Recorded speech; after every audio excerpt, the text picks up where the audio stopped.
전체 내용으로 볼 때는 12장부터 14장까지는 은사장입니다.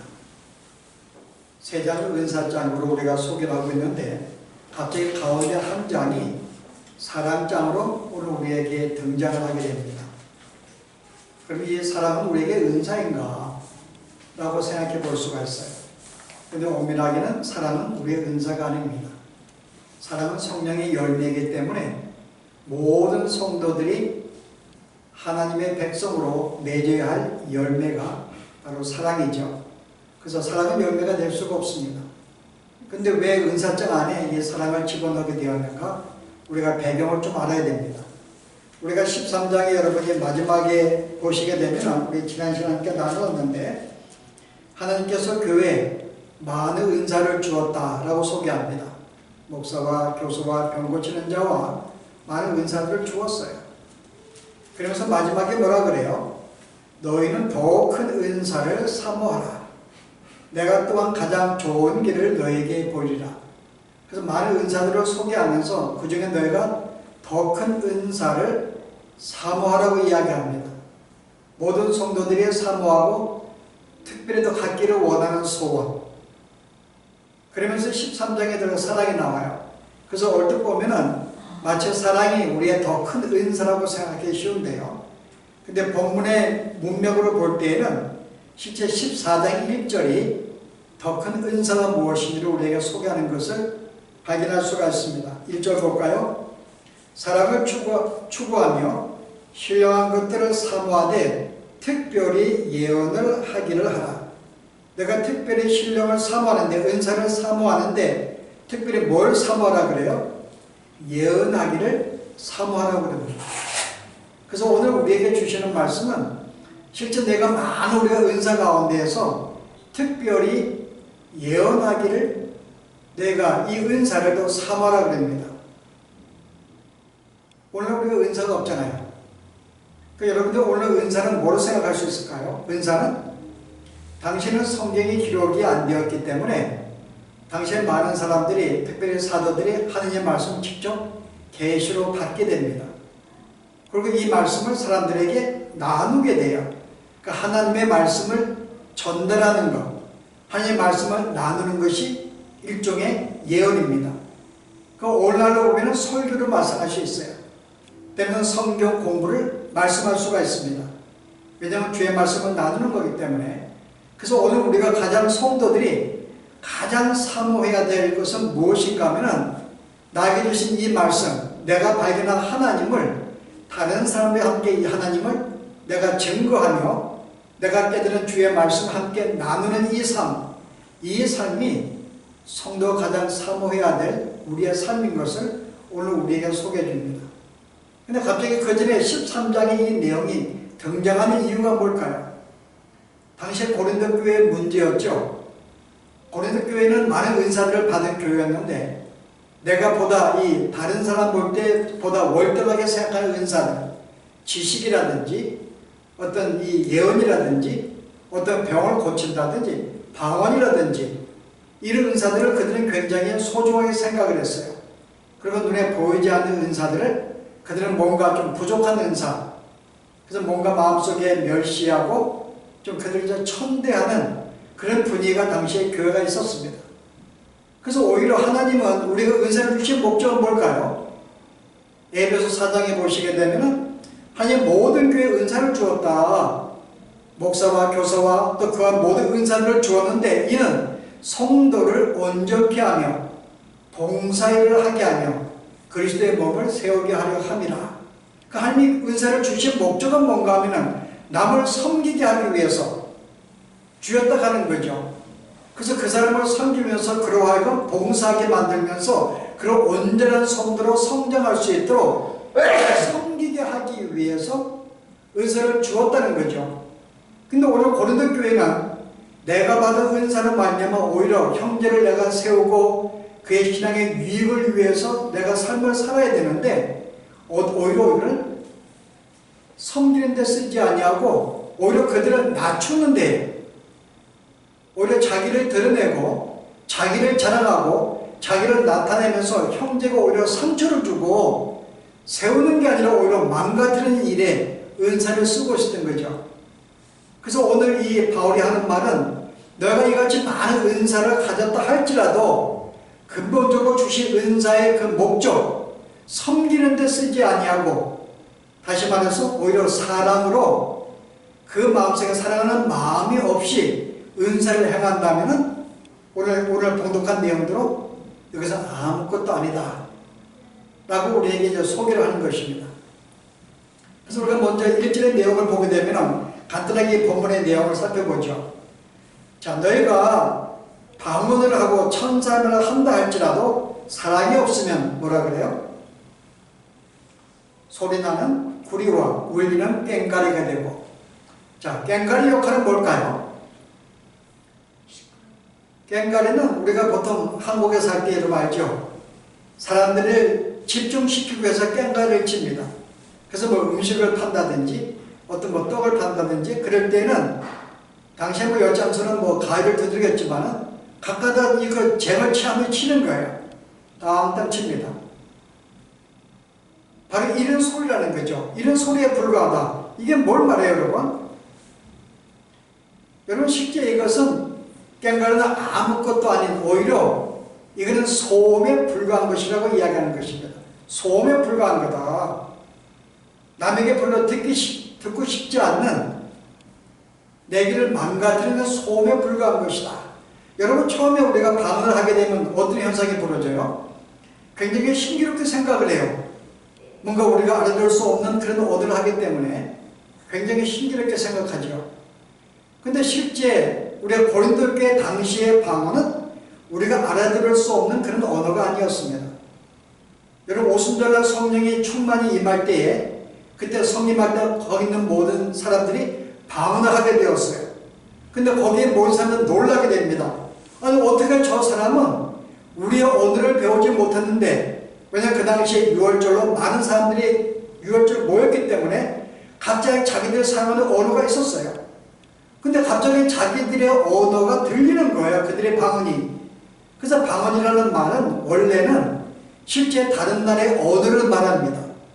모든 민족들이 알아들을 수 있는 언어, 이게 당시의 방언이었죠. 그래서 한국에 우리가 간증하는 사람 들어보면은 내가 전혀 그 영어를 못하는 사람이 있는데 갑자기 이 방언의 은사를 받아가지고 너무나 영어를 잘해야 되는 거예요. 하루아침에 모든 영어가 들리고 말하던 그런 어떤 그렇게 되었다는 우리가 간증 여러분들이 한번 들어봤는지 모르겠는데요. 원래 방언이 그런 것입니다. 여러분들이 여기서 각오할 필요가 있어요. 이런 은사. 내가 이런 언어를 모르지만은 갑자기 이 은사를 받게 되면은 모든 은사가 내가 능통하게 됩니다. 그래서 당시에 고린도 교회가 왜 이 많은 은사 가운데 방언을 가장 우선순위를 생각했는가요? 최고로 생각을 했어요. 왜냐하면 당시에 고린도 교회는 국제도시입니다. 항구도시예요. 그때는 수많은 이 언어를 쓰는 사람들이 모이게 되어 있습니다. 그래서 이들에게 내 은사를 통해서 그들에게 마음껏 은사를 전달할 수 있다는 면에서 그들은 방언을 최고의 은사로 보았죠. 누구와 내가 이렇게 대화할 수 있는. 그러나 꼭 이런 고함이 있는 것은 아닙니다. 방언은 또 때로는 우리가 알아들을 수 없는 언어, 보통 우리가 천사의 말이라 그래요. 그래서 여기서 방언과 천사의 말은 우리가 알아들을 수 없는, 이해할 수 없는 인간의 언어가 아니지만은 어떤 알아서 언어를 또 하게 됩니다. 그래서 이런 은사들에 대해서 실제 사람들이 굉장히 소중하게 귀하게 생각하고 마치 이것을 행하는 내가 굉장히 독특한 존재로 생각했다는 거죠. 근데 방언은 뭐예요? 하느님 앞에 기도하는 것입니다. 그래서 오늘 바울은 뭐라고 그래요? 이 방언은 실제 내가 하나님 앞에 기도하기 위해서 내게 주신 거야. 근데 실제 다른 사람에게는 아무 유익이 없어. 왜냐하면 네가 방언하는 것이 무슨 언어인지 모르기 때문에. 그 실제 우리가 가끔 기도할 때만 방언하는 사람들이 있어요. 근데 우리가 그 사람이 계속 하면은 여러분 어때요? 처음에는 뭔가 좀 신가 같지만 그 다음부터는 소음으로 들립니다. 오늘 그 말하는 거예요. 소음으로 계속 내가 알아들 수가 없는데 그걸 계속 반복이 되는 거예요. 왜 소음인가 하면은 여러분 기도할 때 모든 사람이 큰 소리로 기도하지 않습니다. 우리 교회들은 어때요? 기도할 때 우리가 특성은 조용히 기도하죠. 보통 묵상으로 하기도 하고 조용히 조금 이렇게 조그만 소리로 기도하기도 하고 보통 그렇게 기도를 해요. 그러니까 모든 사람이 큰 소리 기도하지 않습니다. 그래서 근데 조용하게 기도하는 사람의 입장에 볼 때는 방언한 사람이 소리에 기도하면 어때요? 알아들을 수도 없고 처음에는 뭔가 좀 이렇게 신기한 느낌을 갖지 모르지만 이것이 계속 반복이 되면 소음과 같은 소리로 변하게 되는 것이죠. 알아들을 수도 없는데 그래서 바울은 네가 방언을 할 때 만약에 통역이 없다면 교회에서는 방언하지 말라고 이야기합니다. 왜냐하면 그것은 아무리 유익을 주지 못하기 때문에 너만이 주님과의 간절한 두 사람의 기도의 내용이기 때문에 네가 혼자 조용히 집에서 기도해 라고 바울은 이야기합니다. 통역이 없을 때에는. 근데 오늘 고린도 교회는 내가 방언을 한다는 것 때문에 굉장히 내가 자부심이 있고 방언을 하지 못하는 사람에서 굉장히 멸시하는 그런 상황이 온 거죠. 내가 형제를 멸시한다는 것은 사랑이 없는 마음으로 하는 게 아니냐. 진짜 형제를 네가 위한다면 오히려 방언을 못하는 것을 네가 진짜 방언을 귀하게 생각한다면 형제가 방언 받기 위해서 기도되고 그의 못함을 안타깝게 생각하고 조심해야 되는데 오히려 너는 그것을 가지고 남을 멸시하고 남을 우습게 보고 너를 드러내게 한다면 내가 너와 달라. 경험한 마음으로 간다면 이것은 은사를 주신 목적이 아니고 오히려 소음에 불과한 것이지 뭐가 유익이 있을까? 라고 이야기합니다. 두 번째 또 뭐라 그래요?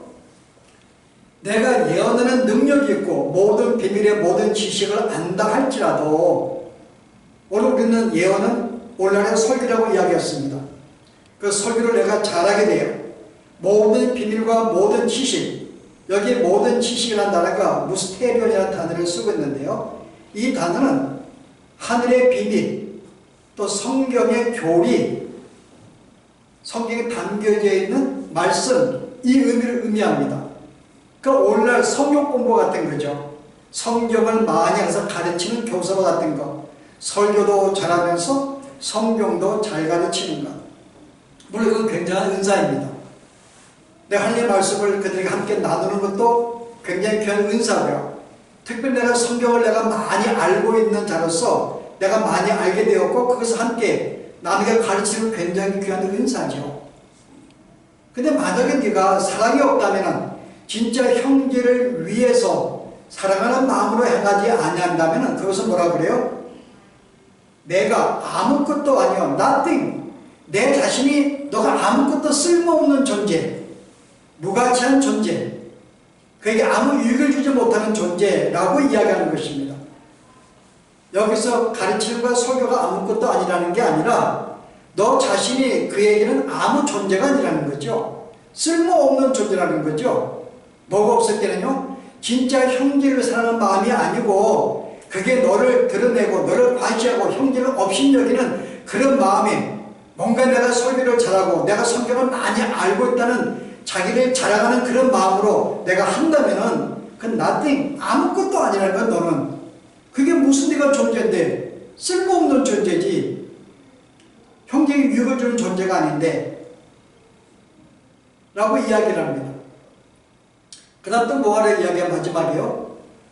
내가 만약에 모든 것을 가지고 구제하고 불쌍하게 몸을 내어준다 할지라도 사랑이 없으면 내가 아무 유익이 없다. 어떻게 보면 이 말씀이 모순 같아요. 내가 구제하는 거, 내 몸을 불쌍하게 내어주는 자체가 사랑이 없으면 가능할까요? 사랑해야지 내가 내 몸을 불쌍하게 내어주고 내 모든 재산을 다 내가 나눌 수 있는 그 마음은 사랑이 있어야 되죠. 근데 실은 이것은 사랑이 없어도 할 수가 있는 것입니다. 우리가 종종 우리 나라에서 볼 때는 자기를 과시하기 위해서 어떤 명절이 되고 그러면은 국회의원들이나 어떤 위정자들이 어떤 고아원을 찾아가서 나누는 걸 볼 수가 있어요. 함께 나누는 것, 그것은 실제 사랑한 마음이 아니죠. 자기를 과시하기, 자기를 드러내기 위한 하나의 구제입니다. 만약에 어떤 사람이 내가 열심히 남을 도와요. 내 모든 생명을 내가 불태우고 희생하고 헌신하고 내 할 것을 나눕니다. 우리는 그런 존재들을 볼 수가 있어요. 그런데 그 사람이 그렇게 하지 않는 사람을 보고 만약에 그를 정죄하거나 어떻게 너는 주의 백성인데 어떻게 너는 이렇게 나누지도 못하느냐, 어떻게 너는 희생을 못해, 오히려 그것을 형제를 비난하게 되고 그를 정죄한다면요. 실은 그런 사람들이 여러분 있었어요. 어떤 존재는 남을 구제하는 것 때문에 구제하지 못하는 사람에 대해서 마치 바리새인의 신앙이라고 정죄한 자도 있었고요. 오히려 그것은 악마와 같은 행동이야. 네가 어떻게 성도를 할 수 있어? 그런 비난하는 자가 있습니다.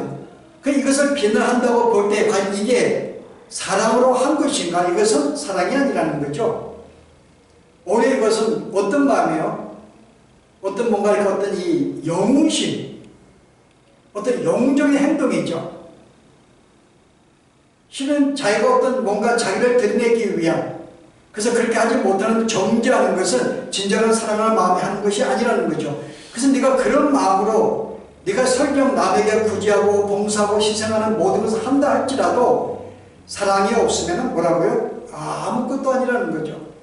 오늘 전체 내용을 볼 때에는 실제 우리가 이 모든 은사 행하서 능력입니다. 얼마나 많은 능력이에요. 근데 능력이라 할지라도 실제 그 마음속에 사랑이 없으면 그 모든 것들은 아무것도 아니라고 이야기하죠. 여기서 이걸 뭘 가르치는 거예요? 신앙은 무엇인가 활동을 하거나 무엇인가 능력을 행하는 것이 신앙생활이 아니라는 것을 가르쳐줍니다. 뭔가 내가 열심히 헌신하고 있어, 열심히 내가 봉사하고 있어, 활동하고 있어, 열심히 내가 전도해, 열심히 내가 구제해, 나 이런 내 병도 고쳐, 어떤 그런 활동이나 행사나 능력이 우리 신앙생활이 아닌 것을 가르쳐줍니다. 신앙생활은 뭐라고요? 한마디로 말하면 우리의 인격이라는 거죠. 성경은 우리의 인격이라고 말합니다. 성경 어디서 우리에게 무엇을 행하라고 말하지 않습니다. 여러분이 예수님의 처음에 산상수훈의 말씀을 주셨는데요. 제일 첫 번째 우리에게 주신 말씀입니다. 산에 오르셔서 팔복에 대해서 우리에게 제일 먼저 말씀해 주었어요. 팔복이 뭘까요? 심령이 가난한 자, 애통하는 자, 의에 줄이고 목마른 자, 온유한 자, 긍휼히 여기는 자. 여러분 이게 행하는 걸까요? 선포를 말합니다. 이 팔복은 네가 최소한 예수를 믿게 되면 하나님 나라에 네가 들어간 참여한 자가 된다면 이와 같은 8가지의 성품이 너에게 나타난다고 하는 거죠. 내 마음속에 심령이 가느라 항상 내가 부족함을 알고 항상 내가 뭔가 그래서 주 앞에 긍휼을 간구하고 항상 자기의 부족함을 애쓰고 안타깝게 생각하는, 내가 남에 대해서 긍휼을 항상 의를 간구하는 뭔가 좀 더 주 앞에 의로운 존재가 되기 위해서 보다 말씀에 순종하며 거룩한 존재가 예수는 그런 마음은 누가 갖는다고요? 예수를 믿는 진짜 그런 사람들은 그런 마음을 갖고 진짜 항상 갈망하고 마음이 예수는 그런 마음을 갖게 된다는 거죠. 여기서 실제 예수를 믿는 사람들이 이와 같이 활동을 해야 돼, 이와 같은 능력이 나타내야 돼, 그런 말씀이 아닙니다. 이런 성품이 있어야 한다고 이야기하는 거죠. 우리의 인격을 말합니다. 그래서 예수 믿는 신앙생활은 실제 무엇을 내가 가르치고 구제하고 돕는 활동적인 게 아니라 너의 인격의 문제, 내가 어떤 존재인가를 보고 있는 거죠. 내가 남에게 만약에 무례행한다면요, 내가 의사를 행하고 봉사 무례행한다면 그거는 아무것도 아니죠. 그 실제 오늘 예수님이 우리에게 우리의 신앙생활은 성품이야, 인격이야, 네가 어떤 마음을 갖고 있냐가 우리에게 중요하다고 이야기를 합니다. 실은 이 말씀은 성경에 많은 곳에 반복을 해요. 마태복음 7장에 보시면 예수님의 산선을 끝난 다음에 거기에 거짓 선자 이야기를 나눕니다. 거짓 선자가 뭐라 그래요? 우리 한번 보시면요, 거짓 선자가 뭐라고 이야기하고 있는지 마태복음 7장에 보시게 되면 15절에 이런 말씀합니다. 거짓 선지자들을 삼가라. 그들은 양의 옷을 입고 너에게 나온다.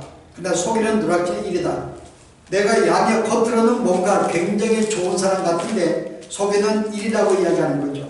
그들의 열매로 그들을 알지니. 자, 이 사람이 진짜 참된 선지자인지 참된 성도인지를 뭐로 알 수 있다고요? 열매로 알 수 있다 그래요.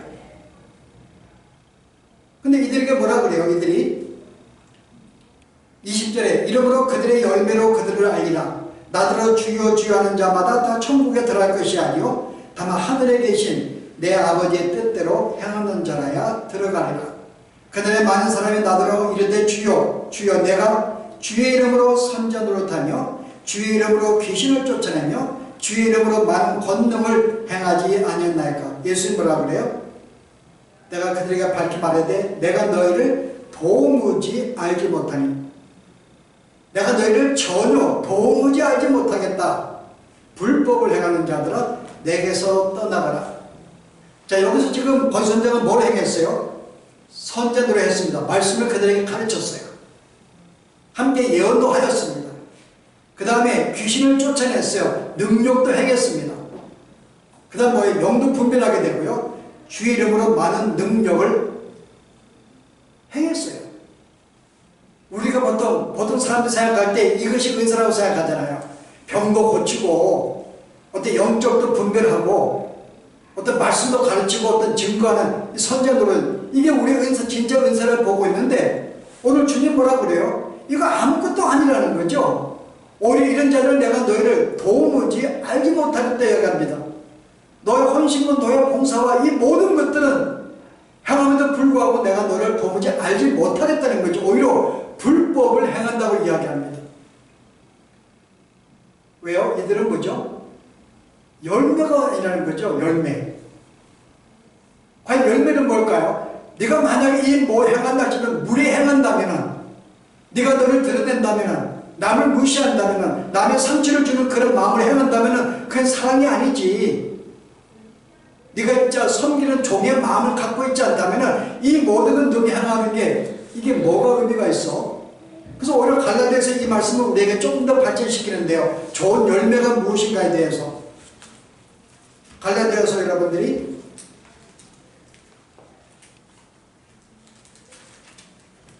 5장인가요? 예, 5장의 말씀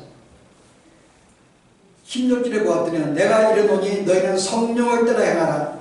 그리하면 육체의 욕심을 이루지 아니하리라. 자, 육신의 욕심을 이루려고 하는 것, 이것은 뭐라고 이야기해요? 이것은 바로 열매가 아니라고 이야기를 하는데요. 2절 보세요. 육체는 분명하니 음행과 더러운 것과 호색과 우상 숭배와 주술과 원수 맺는 것, 분쟁하는 것, 시기하는 것, 분내는 것, 당을 짓는 것, 분열하는 것, 이단과 투계, 술 취하는 것, 방탕한 것, 이 모든 것들은 뭐예요? 이건 열매가 아니에요. 그 우리가 행한다 할지라도 어떤 이런 마음을 가지고 시기하는 마음을 가지고 분내는 마음을 가지고 겸손한 마음을 가지고 이런 마음을 가지고 하는 것은 오히려 진짜 참된 열매가 아니라는 거죠. 참된 열매는 뭐라 그래요? 22절에 오직 성령의 열매는 사랑과 희락과 화평과 오래 참음과 자비와 양성과 충성과 온유와 절제니 여러분 역시 이거 성품을 말합니다. 사랑하는 마음, 기뻐하는 것, 화평을 누리는 것, 오래 참는 것. 비록 은사를 갖지 못하고 신앙이 부족한 자로 할지라도 그가 성장할 때 기다려주는 그런 마음, 오래 참는 마음, 이런 마음들을 갖는 게 진짜 참된 열매라고 하는 거죠. 내가 이런 마음을 가지고 진짜 성도의 마음을 가지고 하고 있느냐, 네가 살아가냐고 묻고 있는 거예요. 신앙생활은 활동이 아니야. 능력하는 게 아니야. 은사를 행하는 거 어떻게 네가 가서 무시할 수 있느냐, 사는 형제들을. 그건 네가 이건 존된 열매가 아니지. 열매로 그들을 알지니 참된 열매는 진짜 그 마음속에 사랑하여 그 형님의 유익을 위해서 형제를 내가 위해서 내가 이런 내가 봉사하고 섬기고 하고 있는가 라고 오늘 우리가 묻고 있는 것입니다. 그래서 우리가 이 방언을 할 때 여러분 처음에 대해서 우리가 방언은 알아듣지 못하게 형제에게 유익을 주지 못하기 때문에 너희 이것을 아무것도 행하면 안 돼. 집에서만 하라. 실제 우리가 중세시대 보면은 우리가 중세시대까지는 거의 모든 사람이 다 방언으로 설교한 거 알아요? 방언으로 예비한 거? 제가 말해서 방언 자체가 뭐라고 말하는가 하면은 여러분 당시에 한 15세기 1500년까지는 교회에서 예배를 드리면요 그날의 언어로 예배를 드리지 않았어요. 뭐로 드렸을까 여러분? 라틴어로 예배했죠. 왜냐면 실은 성경을 기록할 때 헬라어가 어쩌면 라틴어로 번역되어 있기 때문에 그런 모든 문서들이 라틴어입니다. 그래서 그들은 이 라틴어를 가지고 성경을 보고 연구하고 해서 그리고 이것이 가장 자기들은 귀하다고 생각했어요. 그래서 여러분 한 1500년 동안 교회에서는 라틴어로 성경을 읽고 설교를 합니다. 그 교인들이 오면 이 설교를 못 알아듣는 거예요. 일종의 방언이에요 실은요. 아니 아무리 내가 설교를 내가 라틴어 하면 뭐합니까? 거기에 교인들이 아무도 못 알아듣는데 그러니까 교인들이 믿음에 성장할 수 있을까요? 복음이 뭔지 이해하지 못하는 거죠. 1500년까지. 그래서 제일 먼저 이 성경을 번역한 게 누굴까요? 일종의 방언의 통역입니다. 그게 루터가 제일 먼저 시도한 거예요. 루터가 실제 라틴어를 그 나라 자기의 민족 독일어로 번역을 했었어요. 근데 라틴어를 보니까는 라틴어가 많이 이 원문과 내용이 많이 틀려요. 그래서 이 사람이 진짜 라틴어로 번역하지 않냐고 실제 헬라어를 가지고 자기가 쓰고 있는 독일어로 번역을 했죠. 이것이야말로 좋은 통역이 아닙니까? 보다 한 말씀 더 교인들이 알아들을 수 있는 말, 유익한 말, 성경에 유익을 주었다 그 말입니다. 켈빈도 마찬가지예요. 켈빈의 대표적인 저작이 기독교 강요입니다. 원래 우리 개혁신학의 모든 뿌리가 내릴 수 있는 기초가 되는 기독교 강요인데 이 기독교 강요를 뭐로 여러분 기록했을까요? 라틴어로 처음에 번역을 했었어요. 자기 썼죠 라틴어인데 라틴어는 사람들이 알아들을 수가 없는 거예요. 그래서 자기들이 쓰고 있는 프랑스어로 이 사람이 프랑스 사람이기 때문에 그 나라 언어로 기독교 강요를 썼어요. 이걸 쓰므로 말미암아 그다음 모든 백성들이 어때요? 이 언어로 알아들을 수가 있는 거예요. 그 책을 통해서 그 안에 담겨있는 성경의 교리, 참된 진리를 그들이 공부하게 되죠. 이것이야말로 진정한 통역이죠. 그 오늘 전체 내용은 뭔가 하면은 네가 실제 네가 가진 모든 이 엄청난 것 네가 수많은 네가 능력을 행하고 언어를 행하고 그런 한다 할지라도 진짜 이 삶이 형제에게 유익을 주지 못한다면은 이게 뭐가 유익할까? 여러분 바울 자신은 대단한 능력을 많이 가진 사람이었어요. 진짜 주님을 위해서 그가 얼마나 헌신적 봉사했습니까? 그가 알고 있는 성경 지식이라든지 그의 열정이라든지 그의 전도라든지 이것은 어느 인간도 우리가 비교될 수 없는 감당할 수 없는 진짜 그런 일들을 감당했습니다. 그거 자랑할 수 있었어요. 근데 바울은 자기들의 모든 그런 활동들을 자기의 사역을 자랑하지 않습니다. 결코 자랑하지 않아요. 심지어 그는 3층 올라갔습니다. 진짜 천국의 그런 환상 천국에 올라가서 천사들이 말하는 신비한 천국의 언어를 들었어요. 근데 그가 그 얘기를 자랑했을까요? 한 번도 자랑하지 않습니다. 부득불 자기의 연약함을 변호하기 위해서 그 얘기를 꺼내면서요. 내가 그랬지만 하나님이 뭐라 그래요? 내가 이렇게 은사를 많이 받았는데 나로 하여금 하나님이 자고하게 만들기 위해서 겸손하게 만들기 위해 나에게 병을 주었다고 이야기합니다. 이 사람은 3층에 올라가서도 그 놀라운 능력을 해가지고 그걸 자랑하지 않습니다. 오히려 바울은 뭘 자랑했어요? 고린도 앞에 우리가 앞에 말씀 보았는데요. 바울이 뭘 자랑했는지 고린도서 12장 보세요. 뭐라고 자랑했는지요? 30절 11장 30절 내가 부득불 자랑할진대 내가 약한 것을 자랑하리라. 33절에 나는 광주를 타고 들창문으로 상병을 내려 그 손에서 벗어났노라. 자, 나는 자랑한다 그러면 내가 연약한 것 자기가 30층에 올라가는 어떤 하늘의 세계의 언어를 들었고 자랑할 만한데 왜 안 했을까요? 성도의 유익이 안 되니까요. 그 자랑하면은 성도가 무슨 유익이 있는데요? 오히려 저 사람은 저렇게 신기한 걸 체험했네. 오히려 그걸 부러워하죠. 여러분 보통 우리가 많은 지금은 여러분 신앙 간증자가 많이 없는데 우리가 한참 예수 배울 때 초기에는 각 교회마다 신앙의 간증자가 굉장히 많아요. 내가 이렇게 뭐 전도되었고 이것 되었고 능력 되었고 많은 간증을 합니다. 그래서 그렇게 하지 못하는 건 굉장히 실망하기도 그래요. 그 사람들이 굉장히 그 사람을 부러워하죠. 오늘 그 말이에요. 내가 천국의 언어를 내가 보았다 해서 그게 형제에게 뭐가 유익하냐. 나는 그게 유익하지 않기 때문에 오히려 부러움을 주고 오히려 잘못하면 나를 더 내세울 수밖에 없는 형제를 실족하는 것이기 때문에 나는 오히려 안 하겠다고 하는 거죠. 그래서 평생 그는 그런 이야기들을 안 했어요. 오히려 그는 뭘 자랑했다고요? 우리 약한 것들을 자랑했어요. 그 약함이 뭘까요? 나는 오히려 스데반을 내가 도로쳐 죽였어. 그게 오히려 백성한테 도전이 되거든요. 아, 바울이 저런 존재였구나. 정말 사람을 죽였구나. 오히려 믿는 사람을 죽이게 핍박했구나. 근데 하나님의 은혜를 받아 저렇게 변화가 되었구나. 오히려 거기서 하나님의 은혜에 대해서 그들이 오히려 갈망하고 은혜 받은 자신들을 기뻐할 수 있는 그들의 유익을 주니까는 오히려 그 사람은 자기의 양함을 간증을 합니다.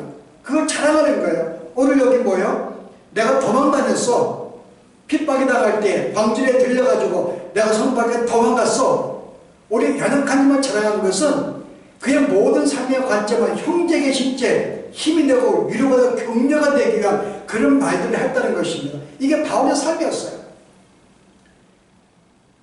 그래서 오늘 우리에게 주는 전반적인 내용의 삶은 뭘까요? 실제 우리의 신앙의 삶은 내가 가진 모든 것들은 오히려 형제에게 유익을 주고 섬기게 하기 위한 것이라고 이야기하죠. 오히려 그것이 너에게 자랑이 되고 그렇지 못한 사람을 내가 배늘하고 준사가 형제에 유익을 주게 한 것인데 형제를 세우지 못하는 일을 쓴다면 오히려 형종을 실제시킨다면 그 모든 은사는 아무것도 아니고 오히려 형제에게 소음에 불과한 것이고 너 존재는 유익을 주면 쓸모없는 존재며 너는 아무것도 유익을 얻을 수 없는 그거로 말미암아 네가 은사를 행한다 할지라도 너 신앙에는 아무 성장을 갖지 못해 너에게는 아무 유익이 없는 이라라고 이야기를 합니다. 그래서 오늘 신앙의 본질은요 뭔가 내가 행하는 게 아닙니다. 봉사하거나 물론 굉장히 귀하죠. 예수 믿어 우리가 섬기기 귀하지만 이 자체가 우리에게 주어진 것은 오히려 형제를 섬겨 준 것이기 때문에 내가 어떤 활동하고 봉사하고 섬기는 그 이전에 사랑하는 마음으로 형제를 섬기는 마음으로 그것을 하고 있는가. 그래서 오늘 우리가 이런 말씀을 기억하시면서요 우리가 삶의 현장에서 여러분이 주신 모든 것들은요 여러분의 자신을 위해 주신 게 아닙니다.